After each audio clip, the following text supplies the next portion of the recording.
rolling tumors to roaring lampooners, the Tigers on a Roll show starts in 3, 2, 1. All right, and welcome back on a gorgeous Monday morning after an incredibly disappointing Saturday night. We are doing something a little new here. We're going to go unscripted on the pod today. Really no thoughts organized whatsoever, but we are going to pull up the highlights, ESPN college football highlights over here from the game. And see if we can't go through it, take a look at it, and maybe analyze what went wrong. I think my opinion right now is that what went wrong was that we were disorganized at halftime. We were not focused on capitalizing on the momentum coming out of halftime with the ceremony and kind of the electric atmosphere that Jordan Hare would have had on Saturday. The wind was taken out of our sails, and we were dead in the water basically from there on out, and that is incredibly disappointing. But we are going to try to make this happen. Hopefully we don't get the channel taken down like Aaron Murray's podcast, but we'll go through it, and maybe we'll either just watch it or we'll have some color commentary. Let's see if we can't get over there now. Perfect. All right. Kickoff, Auburn gets ball. Rayshon Pleasant, decent play on the ball there. Falls a little short, goes out of the end zone for a touchback. Eric Singleton on a sweep there. Looks like he came just out of the slot. Let me see if I can fix the audio on this so we can get sound to the mic. There we are. That should be fine. Let's see here.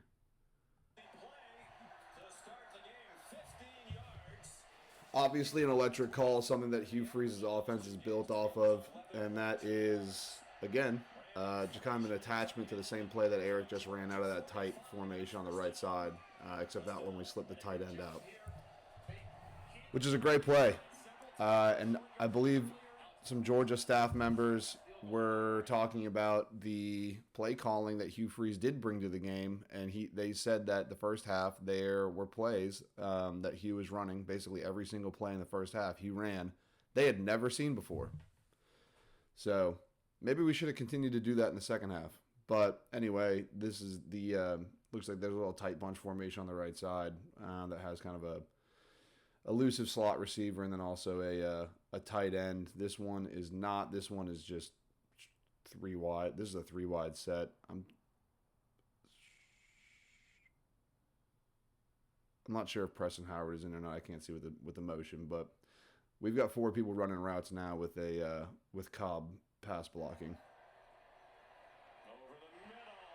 Great play by Perry. On the pod last week, I said that we need to start running things short over the middle. And nice, good run by Cobb. I think that we did a really good job of getting some chunk yardage this week on running plays. Nice. And I know he really wanted to set up that QB draw, but we did three things.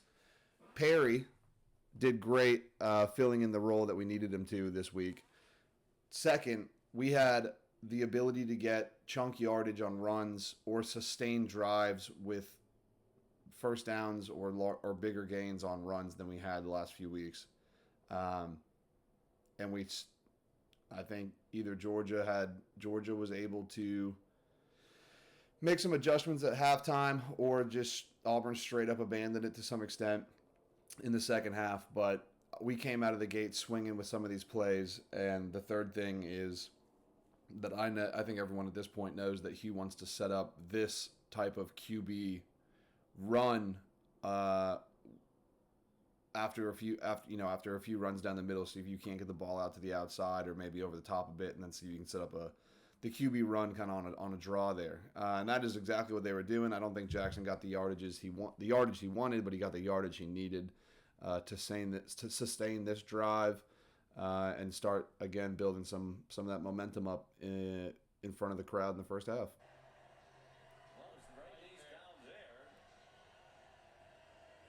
As we said, this is a really good replay stoppage. Successfully so. Boom. Great play on the RPO there. I think that Jackson let that thing go. Coleman had a step on him right there when he separated. Obviously, they're all over each other. Spun around, lost his step, but another disappointing showing from Cam Coleman because he could not connect with JA all night. But we gave him the opportunity to be built into the offense this week, and I was happy with that. I'm starting to get really worried about some of these Lamborghinis we have parked on the outside of the field, but Cam, I think we need to keep Cam happy like we did at the end of last year, but actually start having that turn into some stats and touchdowns. On that play, obviously that Cam was the danger on the fade, and then JA just kind of had like a little zone action on the outside there, and just took the gap that was available to him. I think that was like a 2-yard rush right there. Powerful backs. We might see Dwight Phillips Jr., who has a better chance to take it. I thought we were ultimately fine on defense. I don't have much commentary. Kane and Lee should have never gotten kicked out of this game, but I think Zachariah Branch has done such a great job this year. When he transferred over from SC with his team leading 19 catch of the year, here comes a blitz. I thought we were all over Stockton. When he was able to get the ball out like he did here, obviously we were a little bit out of position because we were going downhill. But when we were able to get to him, absolutely massive hit. When we were able to get to him, I think we rattled him a bit. I think we were able to lay some licks on him, and I think the defense they're gassed up from plays like this right here. And I think that is the only reason that we stayed in this game. In the face of 40 total yards in the second half by the offense. But yeah, probably best, obviously one of the first kick returns of the game. Good decision there by Malcolm, and another big chunk play by Cobb right up the middle of the field. Our guards played really well in terms of run blocking today. And then we just sealed the edge there with the tackle and got her on the outside. I mean, Malcolm's a game changer. Absolutely electric player. Is it necessarily a good thing? Perhaps you're hanging on the ball too much, being too cautious. Potentially zone read there. Cobb got the outside. Great play. Positive yardage. Basically every time we touch the ball, Noisy venues in Norman and College Station and right on. you have positive yardage. And then something like that happens, which is all too familiar with us. Xavier Chaplin offside. With no pressure. No pressure on him to do anything extraordinary other than to just stay on sides. And that's exactly False start. clearly on two. And transfer from Crazy. Tech. He was 1st and 17. in the transfer portal. Preston Howard, thank God he caught a ball finally. Great play. Basically a 20-yard reception by the tight end there. Pretty athletic guy. I'm impressed. I was impressed by him being able to make some plays, but he just had not been able to do anything significant yet this season, and we're halfway through the season. But hopefully we can open him up and get him playing because he is a good athlete. We need to add that tool to the outside and help in the pass game. Damari just went head-to-head with a middle linebacker. I hate that, but, whatever. Positive yardage for him. And got us in field goal range, easier field goal range for McPherson.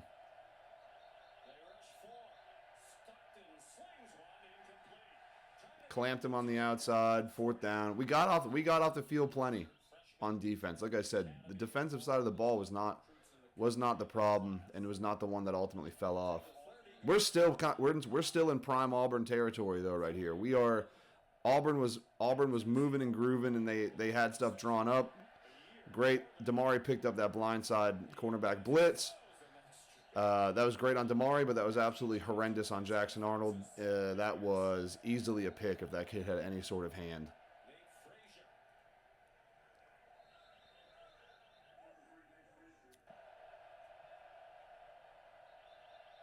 There you go. Swam inside, pressure on Stockton. Almost got him down. I can't remember if they reviewed this and he was down or not, but that might have been closer to the goal line. But ultimately got in the pocket, disrupted it, broke it open, got some hands on him, and bought some time to get some help there. Eric, if we weren't behind the change there, that's like a 7-yard gain, but we were. So unfortunately, that's how that was drawn up, and now we're going over the middle again with the tight end for the first down, which is great. There you go. I noticed Cam was kind of running these routes on the comebacks. The comebacks that he was running, he like ballooned them out. And I saw it all night to like varying degrees of like how wide he actually went. But like he was like ballooning out and then getting his feet under him as he turned upfield, which that's fine, but I think it's a difficult when you're in close confines to have the room to do that, especially if you're not field side, which I don't know where he lined up on that play, but I noticed that and I thought that it might have been taking a few steps for him to get going.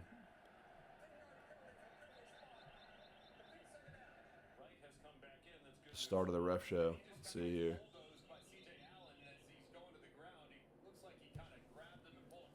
Yeah, I don't know about all that. Fine if so, but this is a great run by Jackson. This is the type of stuff that Kirby was talking about going into the game. But just in general, the type of stuff that he needs to be doing when the lanes are there. And that was about it. 1, 2, 3 set. No, nothing was downfield. He didn't really pat the ball all too much. Unfortunately, has good ball security on the end of that run and not the very next one. But this is going to be tied probably for top 3 most BS calls outside of some of the junk that happened in the Oklahoma game this year. Understanding the rule is the nose of the football to some extent, a centimeter, an inch, 6 inches, the nose of the football breaks the front side of the plane, and it is a touchdown.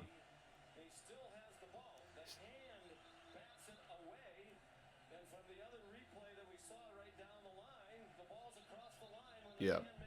And I think that the vast majority of national analysts I think everyone in the stadium was like, "Oh, that's no problem." Also, what the heck is Damari Alston doing there, not grabbing that ball when it pops out? But anyway, that was a touchdown, and this is where we start to see the offense. First of all, Hugh whining about it. Cohen was giving hell to the refs, cussing them out, which I'm fine with. But you've got to have the ability to see past that, let that work out with the powers that be, and get your team ready to come back and play the second half. That, first of all, the fumble itself took juice out of everybody. This ref show here that gives them, I think it's 5 straight penalties to move the ball down the field. 5 straight penalties is going to destroy, first of like the psyche of the defense, the offense watching it, the coaching staff, the fans, and it's going to hurt physically. It's going to hurt and drain out the defensive players that are trying to make the stand. They were all over that screen. They were all over that screen pass and just could not tackle the guy. And then he runs it down well inside this kid's field goal range. I mean, he hit a 53-yard field goal in this game. But, loser mentality on the sideline right now, as far as I'm concerned, from what I saw on Saturday night. Huge hit. So this is the start of the second half. I want to stop this real quick and say, so I believe it was Keldrick Falk comes out of the locker room at the end of the game, and he says that nobody in the locker room at halftime had their mind in the right spot. I get it that it's potentially a game-changing call, but like, okay, dude, JA, they said he fumbled it. Period. You got to go spot the ball and play again. You can't sit there and sulk about a play towards the end of the first half, the entire second half. Like I said, let the powers that be may figure that out. As an Auburn fan, I'm not super confident that they will, but you can't. Hughes obviously sulking. The coaching staff, I can only imagine, are sulking because he is And then you've got a bunch of players you got 105 players or whatever standing around, all probably thinking the same thing. They're either thinking, why is he being a whiny bee? Or they're also being whiny bees, and they're sitting there and they're sulking about it too. And nobody is out there being like, we need to finish this damn game. Defense has been decent so far. 10-3, should have been 17-0 at the very least going into half, which maybe maintains your momentum. But this, mind you, is 3 minutes after Cam's jersey retirement, the light show, probably one of the most electric environments in Jordan-Hare in the last 5 years. And then they all come out flat. Hugh, you can read his face, and he's obviously not very happy with it. And unfortunately, he might already be preparing we were close. We were close today. So maybe we'll decide to figure it out next time speech that he's going to ultimately give in the press conference. No flag on false start on the offensive line there, but that is 4th down. Let's see here.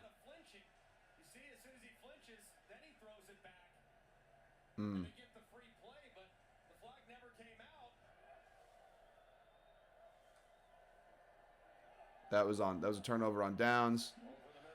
Decent little curl concept here, like spacing routes. With Preston Howard finally getting another reception. I think that might have been, we either just didn't have a notable play after that, or that was we ended up turning over on downs. But I think the second half was downs, punt, downs. So I'm not sure I think that we just ultimately probably just didn't convert on 3rd down there. Pocket is huge pocket all over the field, all day to throw. Couldn't get the pressure. We were getting pushed to the outside, and he finds obviously someone, probably Zachariah Branch in a post route there, freaking wide open. Just with the safety help. If this is the run, there's a run that comes up for a Georgia score at some point, and I'm not this is it. I'm not I don't know. I didn't look into it. I remember on Saturday night thinking, I'm not sure. Even if he was in, you got to do your due diligence and see if you can't. Noah Thomas, not Zachariah Branch. You do your due diligence on that touchdown run because you review the touchdown run, and then similar to Jackson Arnold, breaking the plane over the goal line. You just double check and see if this guy did it and prove a point. But they didn't do it. They went right onto the kick. Probably a commercial break, but a kick nonetheless for the kickoff. And it's like, I'm not super convinced. Stood up. All right, so right there, yeah, probably you see it. But he's getting his arms pushed back, his back's towards the goal line. Just at least review the dang play. This one, he blew right past one of the guards. I don't even know if this was a stunt. Let's see. Yeah. Yeah. How brutal for J.A. Keep the kid clean, man. So that was obviously a drive killer. I'm not going to say Debo had bad leverage there, but obviously he was getting work to the outside, and he just was, I guess he was assuming he might have come inside, but that ball was placed well.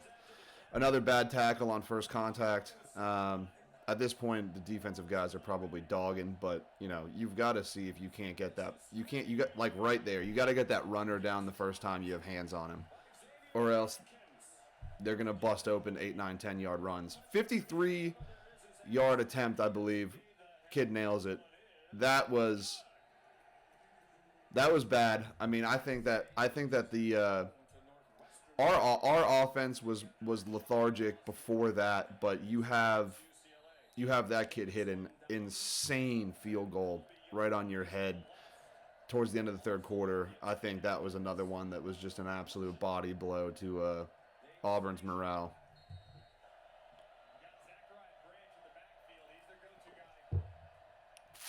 No one really pressing up on the screen there. Probably thought that they could get pressure on the quarterback, but, we converted the same way a couple times at the beginning of the game, so it's just a good play, really. That was right after the BS clapping nonsense, which they got their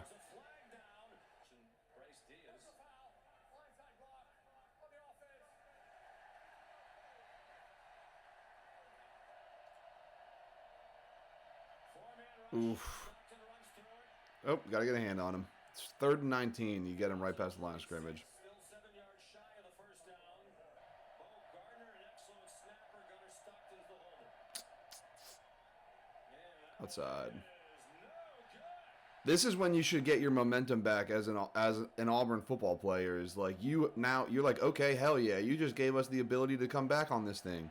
You turn the ball over on a missed kick, and we come out and we get 5 total yards on 3 plays there and punt the ball away. Which, by the way, our special teams were dog water on Saturday. And now you're getting to the point of the game where attrition is going to take over, and this defense is just getting battered. So, you have the ability after a missed field goal to come back and be like, we can score here and go up, 4 points, or tie the game at least. And it's like you completely flop on the opportunity, and it's absolutely horrendous. 3rd down, can't get off the field. They're driving.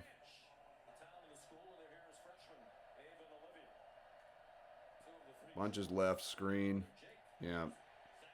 Didn't really make a move up there on the DB. Robert Woodyard, I think, was the guy who ultimately made that tackle, was just waiting to see what happened. No one that was in that second level really did, or the first level down by the line of scrimmage, really didn't make a play there. They were all kind of just waiting for each other. Keyron, great play. Do you get off the field here on 4th down?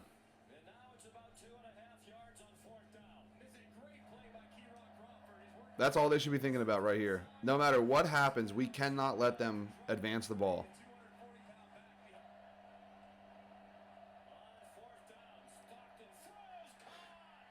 Initially, and when I saw that on Saturday night, I actually thought that was initially defended really well. Unfortunately, it wasn't. I think the slip just ended up sitting right, in the soft spot, which is exactly what you do against zone coverage. But unfortunately, that was the straw that broke the camel's back, as far as I'm concerned, with this game. I mean, you needed to get ball back on this side of the 2-minute warning, and then you kind of let like another bootleg here. You let a bootleg hurt you. You let a bootleg hurt you twice. One of them was really, really soft coverage when you should have probably been pressing up in man, making sure that you're running with those guys towards the boundary. And then this one, obviously, you get hurt. You have a bootleg coming out he's not a dual threat quarterback. And he just ran 15 yards. Ran 15 something yards and soars through the end zone. I'm not saying that you should be spying the kid, but like you've got to be aware that those short yarded situations, Kirby likes running those bootlegs out to buy some time and space. Cam, see again. I mean, the curl. I think that was a curl there, but takes some time to get his feet underneath him because he's got like this ballooned out route, and I think that was one of the most detrimental things to his game that on Saturday night. Stupid. Pocket collapsed. I honestly don't know what's correct. Do you step back up into the pocket, or do you try to escape to the outside? I think that you have a lot more success escaping to the outside, but brutal loss. Again, floundering when the pressure is high.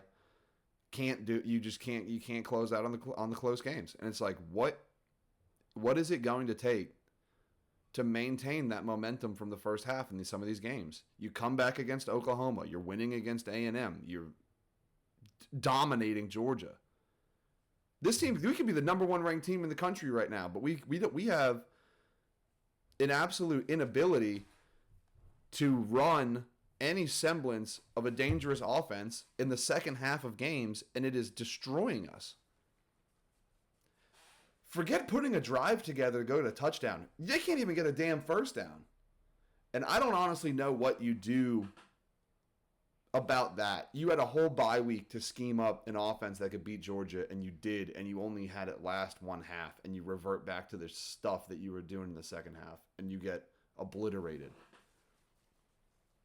I mean, they answered, and then just kept dropping points on our heads. So I don't know what you do. I don't know if you chalk it up to, an Auburn. This is my thing. This was my thing early in the season. Auburn is an unranked team, and if you care about rankings like that, what do you think? Auburn's an unranked team. Georgia's ranked. Oklahoma's ranked. A&M's ranked. Yeah, I mean, if you don't believe in underdog stories or the potential for an SEC team to go hat on hat with another SEC team, then fine. Then you're like, okay, that was expected. It's unfortunate, but expected, I suppose. The one good thing I will say is that if you believe in the underdog story and you believe that the players that we have are properly in place and we are literally just a couple plays away from beating number 10 Georgia, number 6 Oklahoma, whatever, then I have good news for you. Because we're staring right now at 9-3 is still possible. 8-4 probably more likely. 7-5. We'll see. We'll see what happens. But the opportunity is still there to go on the run that everyone was talking about we are potentially supposed to be going on. So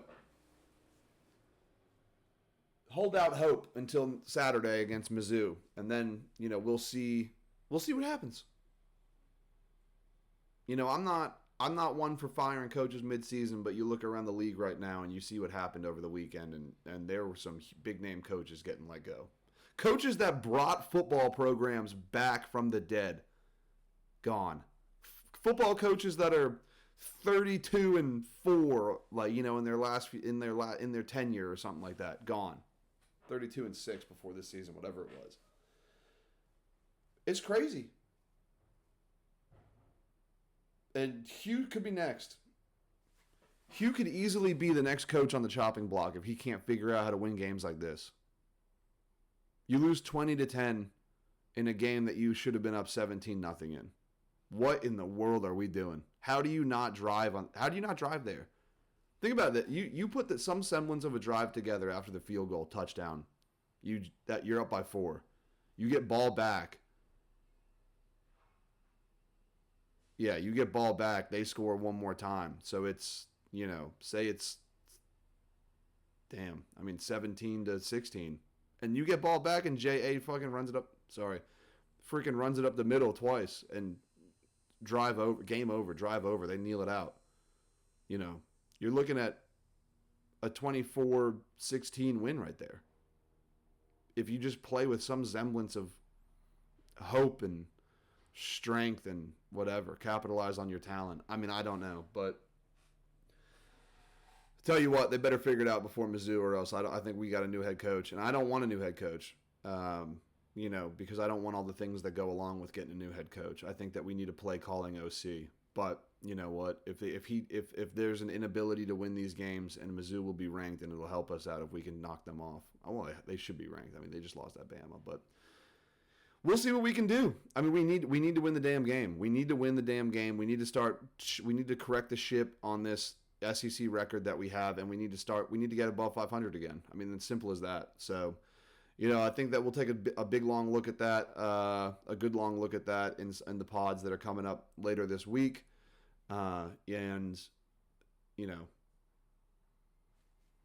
Won't be watching that Georgia game, the highlights or the full game, ever again, because that was just really, it was a really unfortunate ending, and how that game panned out, and can't wait to see what Hugh says today, which would be Monday, at his the coach press conference. Outside of that, though, I thought that the stream had some technical difficulties on Saturday, but it was really cool to be able to try to embed and bring an inside look at the run out of the tunnel and the light show at halftime and the jersey retirement, and ultimately it worked out. It went well.